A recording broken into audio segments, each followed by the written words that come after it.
নমস্কাৰ সৰ্বদসকল ৰাজ্যৰ চৰকাৰী কৰ্মচাৰীসকলৰ বাবে সদৌ অসম NPS কৰ্মচাৰী সংস্থাই আজি এটা অত্যন্ত গুৰুত্বপূৰ্ণ খবৰ দিছে যিটো খবৰ ৰাজ্যৰ প্ৰতিজন চৰকাৰী কৰ্মচাৰীয়ে জনাটো অত্যন্ত প্ৰয়োজন হয় সৰ্বদসকল বলক এটা ভিডিঅ' ক্লিপৰ জৰিয়তে আমি সদৌ অসম NPS কৰ্মচাৰী সংস্থাৰ আজিৰ সেই বৃহৎ মন্তব্যকেইটা শুনি লওঁ তাৰ আগতে আপোনালোকক এটা অনুগ্ৰহ কৰি আমাৰ এই ভিডিঅ'টো লাইক শ্বেয়াৰ কৰিব আৰু পৰৱৰ্তী সময়ত চৰকাৰী কৰ্মচাৰীসকলৰ বিভিন্ন খবৰসমূহ পোনপ্ৰথমে পাবলৈ অনুগ্ৰহ কৰি আমাৰ এই চেনেলটো ছাবস্ক্ৰাইব কৰি ল'ব।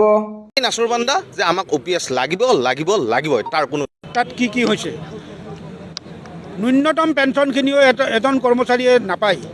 তেওঁ যদি 30 বছৰ চাকৰি কৰি যদি তেওঁ যদি পেঞ্চন 2,500 টকা 3,000 টকা পায় তেতিয়াহ'লে তেওঁৰ সংসাৰ কেনেকৈ চলিব, ভৱিষ্যতে ল'ৰা ছোৱালী কেনেকৈ পঢ়ুৱাব আৰু নিজে কেনেকৈ সুৰক্ষিত হ'ব, এই কথাখিনি সময় থাকোঁতেই চৰকাৰে ভাবক।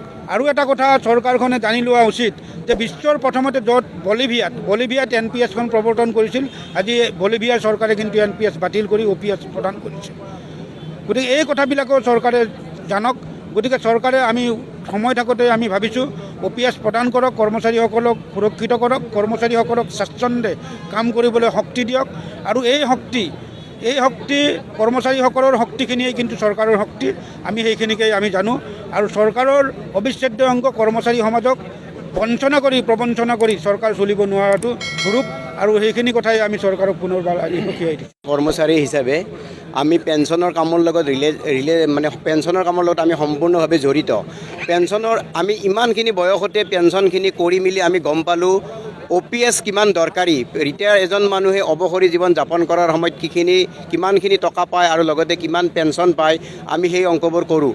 আজি NPSৰ ক্ষেত্ৰত আমি দেখিছোঁ NPSৰ যিবিলাক কেলকুলেশ্যন সেইবিলাক কেলকুলেশ্যন গোটেই ভুল।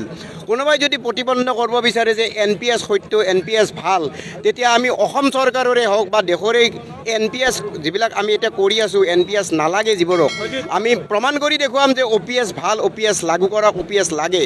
কি কাৰণে লাগে যে OPS হ'লে আমাৰ জীৱনৰ সুৰক্ষা হয়। আজিৰ যিটো আমি কাম কৰি সমাজত থাকি যিটো ষ্টেণ্ডাৰ্ড মেইনটেইন কৰি আছোঁ, সমাজত চলি আছোঁ, আমি পেঞ্চন NPS হ'লে আমাৰ কি অৱস্থা হ'ব আমি আজি জল পটকৈ দেখিছোঁ। গতিকে আপোনালোকৰ আগত আমি অতি ক্ষোভেৰে কৈছোঁ যে আমি চৰকাৰ কোন? চৰকাৰ আমাৰে, আমি কোন? আমি চৰকাৰৰে।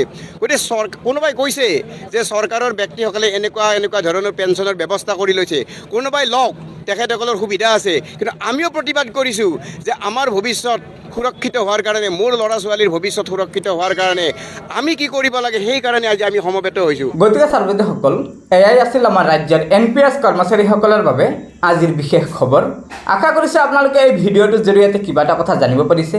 সেয়েহে আমাৰ এই ভিডিঅ'টো লাইক শ্বেয়াৰ কৰিব আৰু পৰৱৰ্তী সময়ত ৰাজ্যৰ চৰকাৰী কৰ্মচাৰীসকলৰ বিভিন্ন খবৰসমূহ পোনপ্ৰথমে পাবলৈ অনুগ্ৰহ কৰি আমাৰ এই চেনেলটো ছাবস্ক্ৰাইব কৰি ল'ব।